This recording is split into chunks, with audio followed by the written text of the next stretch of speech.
Hi hello అందరికీ నమస్తే. Welcome back to star news Telugu. స్వాగతం సుస్వాగతం. ఈరోజు ముఖ్యంగా తెలంగాణ రాష్ట్రంలో ఎప్పుడెప్పుడు అని ఎదురు చూస్తున్నటువంటి స్థానిక సంస్థ ఎలక్షన్స్కు నోటిఫికేషన్ మరికొద్ది రోజుల్లో రానుందని చెప్పేసి ఒక మనకు విశ్వసనీయ సమాచారం. గతంలో కూడా కొద్ది రోజుల నుంచి కూడా ఇప్పుడు ఎలక్షన్స్ పెడతాం అప్పుడు ఎలక్షన్స్ పెడతాం అని చెప్పేసి గత కొన్నిసార్లుగా పోస్ట్ మార్క్ చేసుకుంటూ మనకు పోస్ట్ పోన్ చేసుకుంటూ వస్తున్నటువంటి సిచ్యువేషన్ కూడా మనం చూస్తూ ఉన్నాం. సో ఈసారి ఖచ్చితంగా ఈ యొక్క అధికార కాంగ్రెస్ పార్టీకి ఎలాంటి అవకాశం లేదు పోస్ట్ పోన్ చేయడానికి. ఖచ్చితంగా ఎలక్షన్స్ నిర్వహించాల్సిందే. ఒకవేళ ఎలక్షన్స్ జాప్యం చేస్తే మరికొద్ది రోజులు అని చెప్పేసి జాప్యం చేస్తే ఎలక్షన్ కమిషన్ నేరుగా రంగంలోకి దిగేటువంటి అవకాశం కనపడతా ఉంది. ఎలక్షన్ కమిషనే ఎలక్షన్ నిర్వహించేటువంటి అవకాశం కనపడతా ఉంది. ఎందుకంటే జనవరి 31, 2024 సంవత్సరం ఆ రోజునటువంటి ముగిసినటువంటి పదవి కాలం ఇప్పటి వరకు కూడా గ్రామాలలో సర్పంచ్ లేరు. గ్రామాలలో సర్పంచ్ లేక సుమారుగా సంవత్సరంన్నర కాలం ముగుస్తూ ఉంది. మనకు కాంగ్రెస్ పార్టీ అధికారంలో రాగానే ఒక 2-3 నెలల్లోనే ఎలక్షన్స్ నిర్వహిస్తాం, స్థానిక సంస్థ ఎలక్షన్ నిర్వహిస్తాము, ఖచ్చితంగా మీరు మా కోసం ఎలక్షన్ టైంలో మీరు మా కోసం కష్టపడండి, రాత్రింబావులు కష్టపడండి, మీ యొక్క కష్టాన్ని మేము గుర్తిస్తాం, మమ్మల్ని లీడర్లుగా చేసి కూర్చోబెడుతున్నారు ఇక్కడ, మేము కూడా మిమ్మల్ని లీడర్లుగా చేస్తాం, నాయకులుగా చేసి మిమ్మల్ని కుర్చీలో కూర్చోబెడతాం స్థానికంగా అని చెప్పేసి ఎన్నో హామీలు ఇచ్చారు. ఇప్పటికీ హామీలు తింగలో తొత్తి ఇప్పటికి ఎలాంటి ఎలక్షన్స్ నిర్వహించలేదు. మీకోసం రాత్రింబావులు పోలీస్ స్టేషన్లో పోలీసులతో లాఠీ దెబ్బలు తిని పనిచేసినటువంటి కార్యకర్తలు గ్రామ స్థాయిలో ఉన్నారు. ఒక్కసారి గమనించండి ముఖ్యమంత్రి రేవంత్ రెడ్డి గారు, ఒక్కసారి గమనించండి. మీకోసం కష్టపడి తిండి తినక నిద్ర లేక రాత్రింబావాళ్ళు ఎలక్షన్ టైంలో కష్టపడి మీకు ముఖ్యమంత్రి పదవి సీటు కట్టబెట్టారు.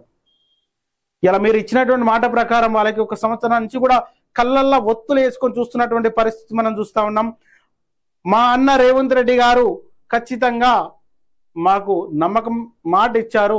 నమ్మకంతో మాకు ఖచ్చితంగా మమ్మల్ని కూడా ఒక నాయకులుగా తీర్చిదిద్దుతారు, మమ్మల్ని కూడా ఒక పదవి ఇచ్చి హోదాలో కూర్చోబెడతారని చెప్పేసి ఆశతో ఎదురు చూస్తున్నారు గ్రామ స్థాయిలో. మరి అటువంటి వారికి ఏం సమాధానం చెప్తారు ముఖ్యమంత్రి రేవంత్ రెడ్డి గారు?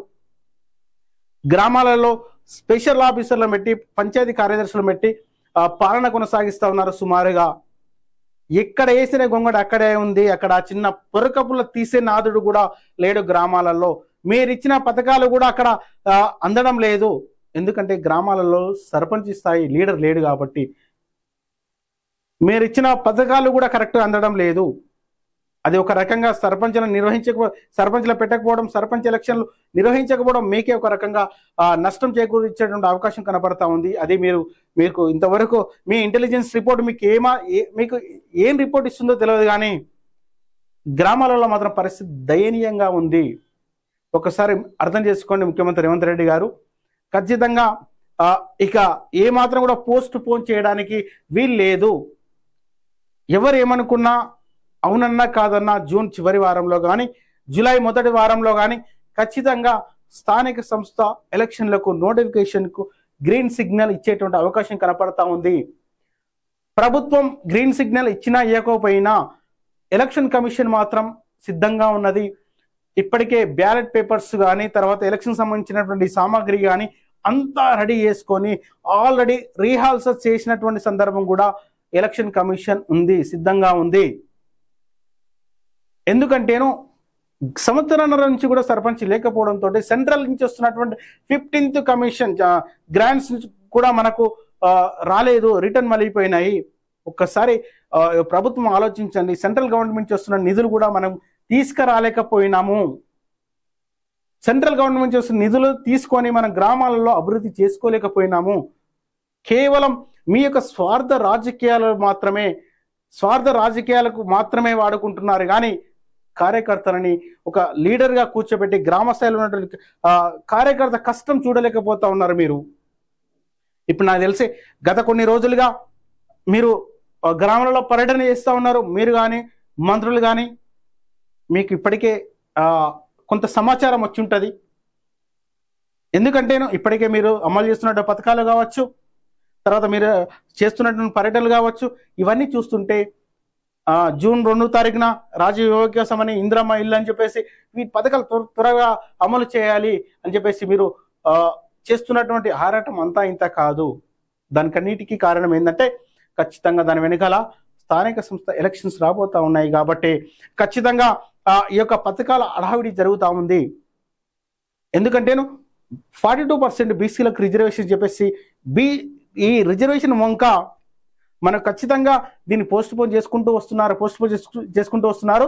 కానీ ఇప్పటికి కూడా దానికి 42% బీసీల రిజర్వేషన్ చట్టబద్ధత లేదు. కాబట్టి ఇక దానికోసం ఆలోచిస్తే ఇంకా ఆలస్యం అయ్యేటట్టు అవకాశం కనపడుతుంది. కాబట్టి కాంగ్రెస్ పార్టీ ఒక నిర్ణయంతో ముందుకు వెళ్తా ఉంది. పార్టీ పరంగా 42% బీసీలకు టికెట్స్ ఇస్తాము. సుమారుగా తెలంగాణ రాష్ట్రంలో 12,748 పైచిలుకు గ్రామ పంచాయతీలు ఉన్నాయి. కాబట్టి మరి దాంట్లో 42% గ్రామ పంచాయతీలు, 42% గ్రామ పంచాయతీలకు బీసీ బిడ్డలే సర్పంచ్లు అవుతారు. కాబట్టి పార్టీ పరంగా ఇస్తామని చెప్పేసి ఇప్పటికీ ఒక హామీ ఇచ్చారు. కానీ దాన్ని బీసీలు యాక్సెప్ట్ చేస్తారా లేదా అని చెప్పేసి కూడా చూడాల్సినటువంటి సిచ్యువేషన్. కాకపోతే ఏంటంటే పార్టీ పరంగా అమలు చేస్తే కాంగ్రెస్ పార్టీ మాత్రమే అమలు చేస్తుంది. మిగతా ప్రతిపక్ష పార్టీలు అయినటువంటి బీఆర్ఎస్ పార్టీ కావచ్చు, బీజేపీ కావచ్చు, దాని 42% అమలు చేసే అవకాశం ఉందని చెప్పేసి కూడా మనకు ఒక క్వశ్చన్ మార్కే. మరి దానికోసం కూడా ఈ యొక్క అధికార పార్టీ ప్రతిపక్షాలను పిలిచి ఒక అఖిలపక్షం నిర్వహించి 42% బీసీలకు రిజర్వేషన్ చేద్దాం, బీసీలకు న్యాయం చేద్దాం అని చెప్పేసి కూడా ఒక అఖిలపక్షం ఏర్పాటు చేసి తీర్మానం చేయాల్సినటువంటి అవసరం ఉంది. కానీ ఇప్పటికు ఆ ప్రయత్నంలో కూడా లేరు అధికార పార్టీ.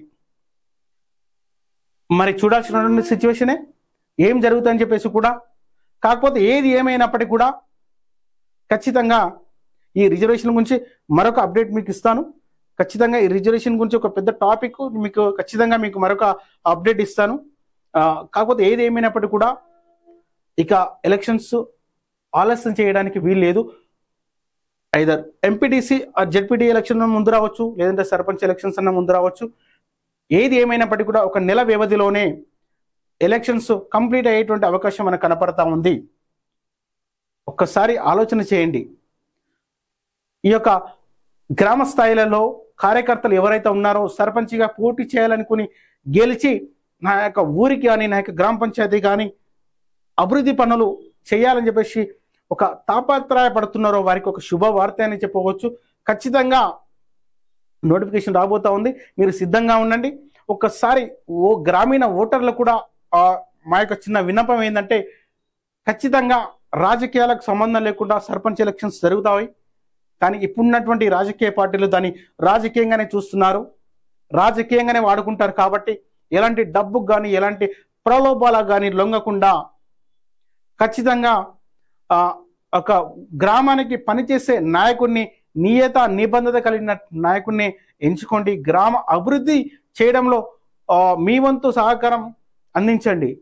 కాకపోతే ఏంటంటే ఇప్పటికే ముఖ్యమంత్రి రేవంత్ రెడ్డి గారు ఆ యొక్క నియోజకవర్గాల్లో ఉన్నటువంటి ఎమ్మెల్యేలకు కూడా మీటింగ్ అరేంజ్ చేసి క్లాస్ పీకినటువంటి సందర్భం కూడా మనకు తెలుస్తూ ఉంది.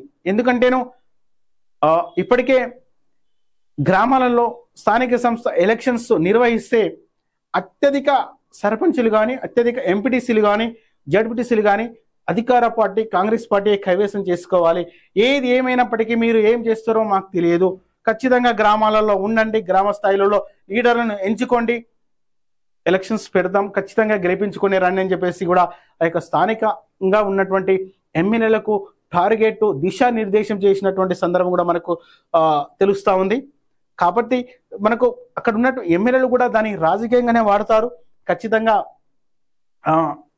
ఎవరికి టికెట్ ఇస్తారనేది కూడా మనం చూడాల్సినటువంటి పరిస్థితి. ఎందుకంటే కాంగ్రెస్ పార్టీ ముందర 42% బీసీల రిజర్వేషన్ గురించి ఉంది. మరి దాన్ని ప్రతిపక్ష పార్టీలు అమలు చేస్తాయా లేదా కూడా చూడాల్సినటువంటి పరిస్థితి. ఇది ఇలా ఉంటే ప్రతిపక్ష పార్టీలు కూడా గ్రామాలలో అత్యధికంగా సర్పంచులు గెలుచుకోవాలి, అత్యధికంగా ఎంపీటీసీలు గెలుచుకోవాలని చెప్పేసి కూడా వాళ్ళు కూడా ప్రణాళికలు రచిస్తున్నటువంటి సందర్భం చూస్తూ ఉన్నాం. ఎందుకంటేను కాంగ్రెస్ పార్టీ మీద గ్రామ స్థాయిలలో తీవ్రమైనటువంటి వ్యతిరేకత ఎదుర్కొంటా ఉంది అధికార పార్టీ అని చెప్పేసి ఒక గట్టిగా నమ్ముతున్నారు వాళ్ళు. కాబట్టి దీన్ని అదునుగా చేసుకొని గ్రామాలలో, గ్రామ స్థాయిలలో కాంగ్రెస్ పార్టీని భూస్థాపితం చేయాలని చెప్పేసి మన ప్రతిపక్ష పార్టీలు అన్ని కూడా గ్రామ స్థాయిలలో అత్యధిక సర్పంచులు గెలిపించుకోవడమే లక్ష్యంగా ప్రణాళికలు రచిస్తున్నటువంటి సందర్భం కూడా మనం చూస్తా ఉన్నాం. దీన్ని బట్టి చూస్తుంటే త్రిముఖ పోరు తప్పదు స్థానిక సంస్థ ఎలక్షన్ లో అని మనకు తెలుస్తా ఉంది. ఏది ఏమైనప్పటికీ కూడా ఖచ్చితంగా స్థానిక సంస్థ ఎలక్షన్స్ లో ఇలాంటి ఆలస్యం లేకుండా నిర్వహించాల్సిందే ఎలక్షన్స్ అని చెప్పేసి కూడా మనకు స్పష్టంగా అర్థమవుతా ఉంది. ఏదేమైనప్పటికీ కూడా స్థానిక సంస్థ ఎలక్షన్ లో పోటీ చేయాలనుకునే అభ్యర్థులు ఎవరైనప్పటికీ కూడా మీ యొక్క గెలుపులు విజయం సాధించి గ్రామ అభివృద్ధికి తోడ్పడాలనుకున్న ప్రతి ఒక్కరు కూడా కింద స్క్రోల్ అవుతున్నటువంటి మా యొక్క సర్వే సంస్థని సంప్రదించండి, సర్వేలు చేయించుకోండి. ఈ యొక్క సర్వేలు మీ యొక్క గెలుపులో కీలక పాత్ర పోషిస్తాయి కాబట్టి ఈ కింద స్క్రోల్ అవుతున్న నెంబర్ని సంప్రదించండి, సర్వేల కోసం కాల్ చేయండి. Thank you. చూస్తూనే ఉండండి స్టార్ న్యూస్ తెలుగు.